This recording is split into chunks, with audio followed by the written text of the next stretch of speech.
అంటే 'హరిహర వీరమల్లు'తో మొదలవుతోంది ఇది. అవును. 'హరిహర వీరమల్లు' తర్వాత వారాన్ని రోజులకి విజయ్ దేవరకొండ సినిమా 'కింగ్డమ్' హ్మ్. రిలీజ్ ఉంది.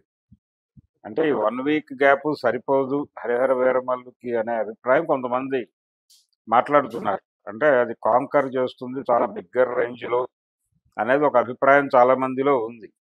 అలాగే వాళ్ళ టార్గెట్ కూడా అంటే థియేట్రికల్ వసూళ్ళు వాళ్ళ టార్గెట్ కనీసం అంటే ఇప్పుడు 'దేవర' సినిమా ఒక బెంచ్ మార్క్ క్రియేట్ చేసింది. అది హిందీ మార్కెట్‌లో పెద్దగా పెర్ఫార్మ్ చేయకపోయినప్పటికీ 500 కోట్ల నుంచి ఆ పైకి వెళ్ళిందది. అంటే 700 వరకు మాట్లాడారు. కానీ 500 అనేది పోస్టర్ ఏసారది. హ్మ్. ఆ తర్వాత మిగిలినవన్నీ చర్చల్లో జరిగినాయి తప్ప పోస్టర్‌ని ఖాయం చేసుకుంటే కనీసంగా 500 కోట్లు. కాబట్టి హిందీ మార్కెట్‌లో ఆల్రెడీ ట్రావెల్ అయ్యి ఉన్నటువంటి హీరో కాబట్టి అది పక్కన పెట్టేస్తే దీనికి కనీసం 200 కోట్లు థియేట్రికల్‌గా రావాలి అనేది ఒక టార్గెట్ పెట్టేసుకున్నారు ఆల్రెడీ. ఓకే. అంటే బిజినెస్ కూడా ఆ రేంజ్‌లో జరిగిందని ప్రొజెక్ట్ చేస్తున్నారు. దానికి సంబంధించిన అధికారిక లెక్కలు లేవు గానీ ప్రపంచం ముందు ఒక అభిప్రాయం అయితే ఉంది. అది ఆ రేంజ్ వసూలు సాధ్యమా ప్రస్తుతం ఉన్నటువంటి కండిషన్‌లో అనేది చూడాలి. అంటే పాజిటివ్ టాకు, పాజిటివ్ రివ్యూసు విపరీతంగా స్ప్రెడ్ అయిన సందర్భంలో ఎంత కొట్టినా గానీ 20 కంటే లాగట్లేదు. అంటే థియేటర్‌లోకి జనం వెళ్ళటం ఈవెన్ 'కుబేరా'కి కూడా అదే పరిస్థితి చూసాం మనం. 'కన్నప్ప' పరిస్థితి అదే. అంటే ఇంత బూస్టప్ ఇచ్చినప్పటికీ జనాలకి ఎక్కడో కొన్ని సందేహాలున్నాయి. కాకపోతే 'పవన్ కళ్యాణ్' సినిమాకి అడ్వాంటేజ్ ఏంటంటే అతనికి బేసికల్‌గా కల్ట్ ఫ్యాన్స్ ఉన్నారు. అంటే డెడికేటెడ్ ఫ్యాన్స్ ఉన్నారాయనకి. ఆయన సినిమా హిట్టా? ఫ్లాపా? సినిమా బాగుంటుందా? బాగోదా? అనే దాంతో సంబంధం లేకుండా వాళ్ళెళ్ళిపోతారు థియేటర్‌కి. ఎంత రన్ చేయగలరు వాళ్ళు? ఎన్ని రోజులు నడపగలరు? 2, 3 డేస్ మాక్సిమం రన్ చేయగలరు షోని. ఆ తర్వాత సినిమాని ముందుకు లాక్కెళ్లాల్సిన బాధ్యత ఖచ్చితంగా ప్రేక్షకులదే. కాబట్టి ప్రేక్షకులు ఎలా లాక్కెళ్తారు దీన్ని? ఈ లోపల బజ్ క్రియేట్ అయితే కొంతవరకు నడుస్తుంది.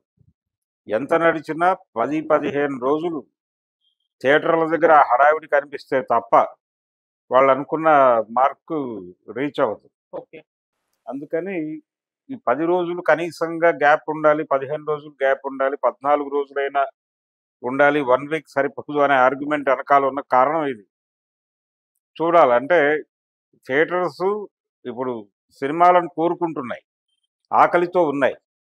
కాబట్టి సింగిల్ స్క్రీన్స్‌లో కూడా 2 సినిమాలు ఒకవేళ 'హరిహర వీరమల్లు' 1 వీక్ తర్వాత కూడా కొనసాగుతున్న క్రమంలో సింగిల్ స్క్రీన్‌లో కూడా షేరింగ్ పెట్టాలనే ఆలోచనతో ఉన్నారాళ్ళు. అంటే 2 షోస్ ఒక సినిమా, 2 షోస్ ఒక సినిమా వేయటానికి సిద్ధపడుతున్నారు. 'కింగ్డమ్‌ను', 'హరిహర వీరమల్లు.' హ్మ్. కాబట్టి వచ్చిన ప్రేక్షకుడిని వెనక్కి వెళ్ళనివ్వకుండా ఎలా అకామిడేట్ చేయగలమో అలా అకామిడేట్ చేద్దాం అనే పరిస్థితికి ఎగ్జిబిటర్లు వచ్చేసారు. సో 'కింగ్డమ్' మీద ఎక్స్‌పెక్టేషన్స్ ఉన్నాయి. కాకపోతే ఈ రేంజ్ ఫిగర్ కనపడట్లేదు అక్కడ. ఓకే. అక్కడ కనీసం 70-80 వరకు వర్కౌట్ అయినా చాలనే పరిస్థితుల్లో ఉన్నారండి. ఇక్కడ కనీసం 200 అని మాట్లాడుతున్నారు. కానీ ఈ ఫిగర్స్ రీచ్ అవుతుందా ప్రెజెంట్ సిట్యుయేషన్‌లో అనేది అనుమానం. కాబట్టి చూడాల. ఈ హడావిడి దీని మీద భవిష్యత్తు ఆధారపడి ఉంటుంది. ఇప్పుడు ఈ 2 సినిమాలు ఏ మేరకు పెర్ఫార్మ్ చేస్తాయి? ఈ సినిమాకి ట్రైలర్ బానే ఉంది. 'హరిహర వీరమల్లు' ట్రైలర్‌కి కొంత పాజిటివ్ రెస్పాన్స్ వస్తోంది. ఇప్పటిదాకా సినిమా మీద నెగెటివ్ ఒపీనియన్ ఉన్నవాళ్ళు కూడా ఈ ట్రైలర్ చూసి అంటే రిలీజ్ డేట్ అనౌన్స్ చేస్తూ ఇచ్చినటువంటి ట్రైలర్ చూసి అభిప్రాయాలు కొంచెం మార్చుకుంటున్నటువంటి వాళ్ళని నేను చూశాను. సో అది కొంత ఒక బజ్ క్రియేట్ చేసిన మాట వాస్తవం. రేపు ప్రీ రిలీజ్ ఈవెంట్స్ ఉండబోతున్నాయి అని చెప్తున్నారు. హ్మ్. 1, 2 ఈవెంట్స్ ఉంటాయని చెప్తున్నారు. ఆ 1, 2 ఈవెంట్స్‌లో పవన్ కళ్యాణ్ గారు ఏం మాట్లాడబోతున్నారు అనే దాని మీద ఒక స్పెక్యులేషన్ ఉంది. ఓకే. ఆయన జనాల్ని ఎలా ప్రొవోక్ చేస్తాడు? ఎలా థియేటర్‌లకు నడిపిస్తాడు? అని ఆయన ఉపన్యాసం చాలా క్యూరియస్ ఐటెమ్‌గా మారిందిప్పుడు. రకరకాల చర్చలు జరుగుతున్నాయి దాని మీద.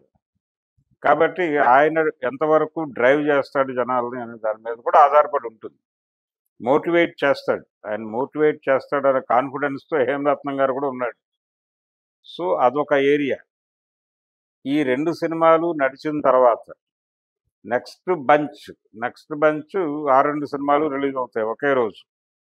కూలీ, తర్వాత వార్ వార్ 2 2. హ్మ్. అవి 2 ఒకే రోజు రిలీజ్ అవుతున్నాయి. అవును. ఆగస్టు 14 తారీఖు. హ్మ్. ఆగస్టు 14 తారీఖు ఆ 2 సినిమాలు అంటే వార్ 2కి ఒక సౌత్‌లో ఒక బజ్ ఉంది. నార్త్‌లో గొడవ పక్కన పెట్టేస్తే అది హిందీ మార్కెట్‌లో ఎలాగూ నడుస్తుంది. సౌత్‌లో ఎన్టీఆర్ ఉండటం వలన మాత్రమే కాకుండా మొన్న రిలీజ్ చేసినటువంటి ట్రైలర్ నుంచి కొంత కథని డిరైవ్ చేశారు జనాలు.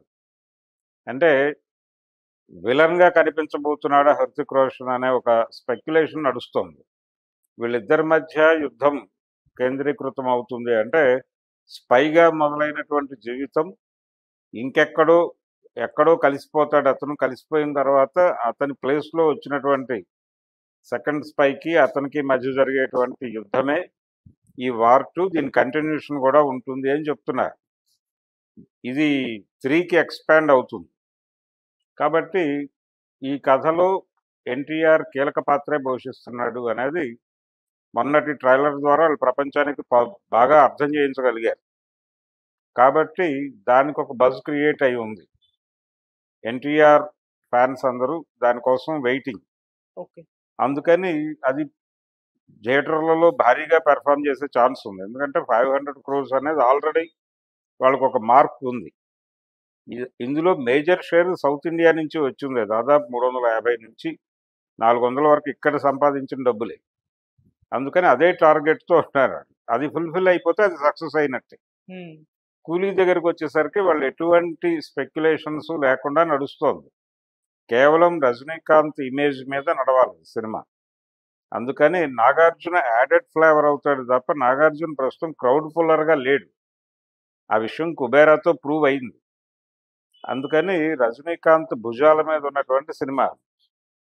అది ఈ స్థాయి అంచనాలు కూడా లేవు వాళ్ళకి. అంటే 200 కోట్లు, 300 కోట్లు అని వీళ్ళు పెట్టుకున్న ఫిగర్ కావచ్చు.